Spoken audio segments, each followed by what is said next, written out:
ओम नमः शिवाय। शौनक जी कहते हैं, महाप्राज्ञ व्यास शिष्य सूत जी, आपको नमस्कार है। आप धन्य हैं, शिव भक्तों में श्रेष्ठ हैं। आपके महान गुण वर्णन करने योग्य हैं। अब आप कल्याण में शिव पुराण के श्रवण की विधि बतलाइए, जिससे सभी श्रोताओं को संपूर्ण उत्तम फल की प्राप्ति हो सके। सूत जी ने कहा, मुनि शौनक, अब मैं तुम्हें संपूर्ण फल की प्राप्ति के लिए शिव पुराण के श्रवण की विधि बता रहा हूँ। पहले किसी ज्योतिषी को बुलाकर दान मान से संतुष्ट करके अपने सहयोगी लोगों के साथ बैठकर बिना किसी विघ्न बाधा के कथा की समाप्ति होने के उद्देश्य से शुद्ध मुहूर्त का अनुसंधान कराएं और प्रयत्न पूर्वक देश देश में स्थान स्थान पर यह संदेश भेजें कि हमारे यहाँ शिव पुराण की कथा होने वाली है। अपने कल्याण की इच्छा रखने वाले लोगों को उसे सुनने के लिए अवश्य पधारना चाहिए।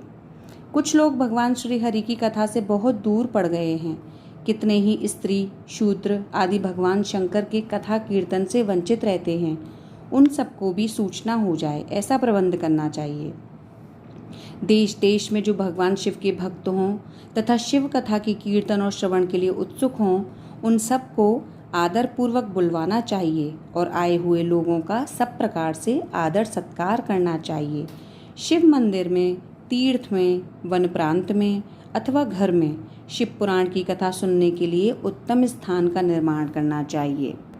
केले के खंभों से सुशोभित एक ऊंचा कथा मंडप तैयार कराएं। उसे सब ओर फल पुष्प आदि से तथा सुंदर चंदों वे से अलंकृत करें और चारों ओर ध्वज पताका लगाकर तरह तरह के सामानों से सजाकर सुंदर शोभा संपन्न बना दें। भगवान शिव के प्रति सब प्रकार से उत्तम भक्ति करनी चाहिए। वही सब तरह से आनंद का विधान करने वाली है।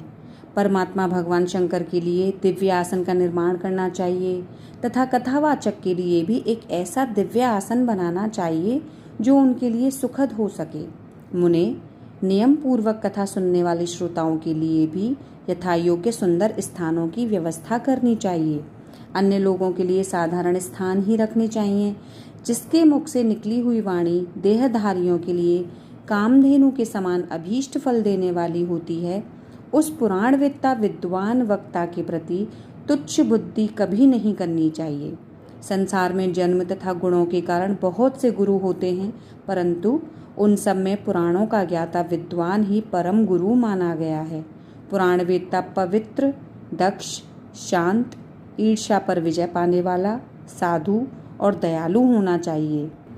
ऐसा प्रवचन कुशल विद्वान इस पुण्यमयी कथा को कहे। सूर्योदय से आरंभ करके 3:30 पहर तक उत्तम बुद्धि वाले विद्वान पुरुष को शिव पुराण की कथा सम्यक रीति से बाँचनी चाहिए। मध्याह्न काल में 2 घड़ी तक कथा बंद रखनी चाहिए, जिससे कथा कीर्तन से अवकाश पाकर लोग मलमूत्र का त्याग कर सकें। कथा प्रारंभ के दिन से 1 दिन पहले व्रत ग्रहण करने के लिए वक्ता को शौर करा लेना चाहिए। जिन दिनों कथा हो रही हो उन दिनों प्रयत्न पूर्वक प्रातःकाल का सारा नित्य कर्म संक्षेप से ही कर लेना चाहिए। वक्ता के पास उसकी सहायता के लिए एक दूसरा वैसा ही विद्वान स्थापित करना चाहिए। कथा में आने वाले विघ्नों की निवृत्ति के लिए गणेश जी का पूजन करें।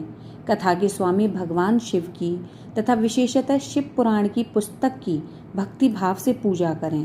तत्पश्चात उत्तम बुद्धि वाला श्रोता तन मन से शुद्ध एवं प्रसन्न चित्त हो आदर पूर्वक शिव पुराण की कथा सुने। जो वक्ता और श्रोता अनेक प्रकार के कर्मों से भटक रहे हों, काम आदि 6 विकारों से युक्त हों, स्त्री में आसक्ति रखते हों और पाखंडपूर्ण बातें कहते हों, वे पुण्य के भागी नहीं होते। जो लौकिक चिंता तथा धन, गृह एवं पुत्र आदि की चिंता को छोड़कर कथा में मन लगाए रहते हैं, उन शुद्ध बुद्धि पुरुषों को उत्तम फल की प्राप्ति होती है। जो श्रोता श्रद्धा और भक्ति से युक्त होते हैं, दूसरे कर्मों में मन नहीं लगाते और मौन, पवित्र एवं उद्वेग शून्य होते हैं, वे ही पुण्य के भागी होते हैं। सूत जी आगे कहते हैं, शौनक, अब शिव पुराण सुनने का व्रत लेने वाले पुरुषों के लिए जो नियम हैं, उन्हें भक्ति पूर्वक सुनो। नियम पूर्वक इस श्रेष्ठ कथा को सुनने से बिना किसी विघ्न बाधा के उत्तम फल की प्राप्ति होती है। जो लोग दीक्षा से रहित हैं उनका कथा श्रवण में अधिकार नहीं है। अतः मुने, कथा सुनने की इच्छा वाले सब लोगों को पहले वक्ता से दीक्षा ग्रहण करनी चाहिए। जो लोग नियम से कथा सुने उनको ब्रह्मचर्य से रहना, भूमि पर सोना, पत्तल में खाना और प्रतिदिन कथा समाप्त होने पर ही अन्न ग्रहण करना चाहिए। जिसमें शक्ति हो वह पुराण की समाप्ति तक उपवास करके शुद्धता पूर्वक भक्ति भाव से उत्तम शिव पुराण को सुने। इस कथा का व्रत लेने वाले पुरुष को प्रतिदिन एक ही बार हविष्यान भोजन करना चाहिए। जिस प्रकार से कथा श्रवण का नियम सुख पूर्वक सध सके वैसे ही करना चाहिए। गरिष्ठ अन्न, दाल, जला अन्न, सेम, मसूर, भाव दूषित तथा बासी अन्न को खाकर कथाव्रती पुरुष कभी कथा को न सुने। जिसने कथा का व्रत ले रखा हो वह पुरुष प्याज, लहसुन, हींग, गाजर, मादक वस्तु तथा आमिष कही जाने वाली वस्तुओं को त्याग दे। कथा का व्रत लेने वाला पुरुष काम, क्रोध आदि 6 विकारों को, ब्राह्मणों की निंदा को तथा पवित्रता और साधु संतों की निंदा को भी त्याग दे। कथाव्रती पुरुष प्रतिदिन सत्य, शौच, दया, मौन, सरलता, विनय तथा हार्दिक उदारता इन सद्गुणों को सदा अपनाए रहे। श्रोता निष्काम हो या सकाम वह नियम पूर्वक कथा सुने। सकाम पुरुष अपनी अभीष्ट कामना को प्राप्त करता है और निष्काम पुरुष मोक्ष पा लेता है। दरिद्र, क्षय का रोगी, पापी, भाग्यहीन तथा संतान रहित पुरुष भी इस उत्तम कथा को सुने। काकबंध्या आदि जो 7 प्रकार की दुष्टा स्त्रियां हैं वे तथा जिसका गर्भ गिर जाता हो वह इन सभी को शिव पुराण की उत्तम कथा सुननी चाहिए।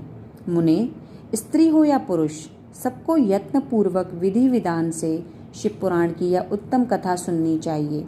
महर्षि, इस तरह शिव पुराण की कथा के पाठ एवं श्रवण संबंधी यज्ञोत्सव की समाप्ति होने पर श्रोताओं को भक्ति एवं प्रयत्न पूर्वक भगवान शिव की पूजा की भांति पुराण पुस्तक की भी पूजा करनी चाहिए। उसके बाद विधि पूर्वक वक्ता का भी पूजन करना आवश्यक है। पुस्तक को आच्छादित करने के लिए नवीन एवं सुंदर बस्ता बनाएं और उसे बांधने के लिए दृढ़ एवं दिव्य डोरी लगाएं। फिर उसका विधिवत पूजन करें। इस प्रकार महान उत्सव के साथ पुस्तक और वक्ता इन दोनों की विधिवत पूजा करके वक्ता की सहायता के लिए स्थापित हुए पंडित का भी उसी के अनुसार धन आदि के द्वारा उससे कुछ ही कम सत्कार करें। वहाँ आए हुए ब्राह्मणों को अन्न, धन आदि का दान करें। साथ ही गीत, वाद्य और नृत्य आदि के द्वारा महान उत्सव रचाएं। यदि श्रोता विरक्त हो तो उसके लिए कथा समाप्ति के दिन विशेष रूप से उस गीता का पाठ करना चाहिए जिसे श्री रामचंद्र जी के प्रति भगवान शिव ने कहा था।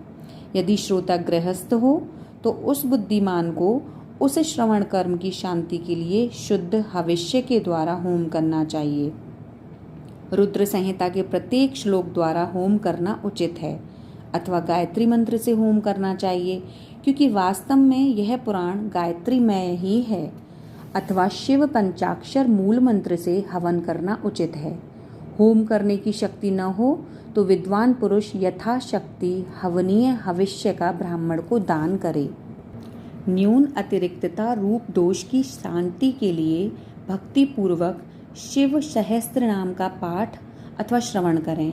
इससे सब कुछ सफल हो जाता है, क्योंकि तीनों लोकों में उससे बढ़कर कोई वस्तु नहीं है।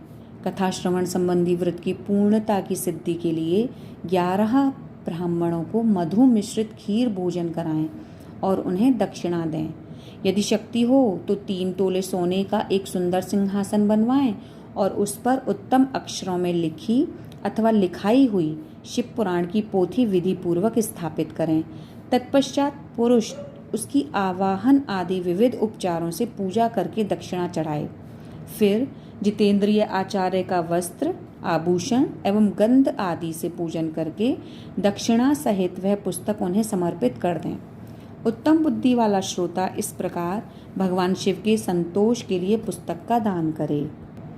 शौनक, इस पुराण के उस दान के प्रभाव से भगवान शिव का अनुग्रह पाकर पुरुष भव बंधन से मुक्त हो जाता है। इस तरह विधि विधान का पालन करने पर श्री संपन्न शिव पुराण संपूर्ण फल को देने वाला तथा भोग और मोक्ष का दाता होता है।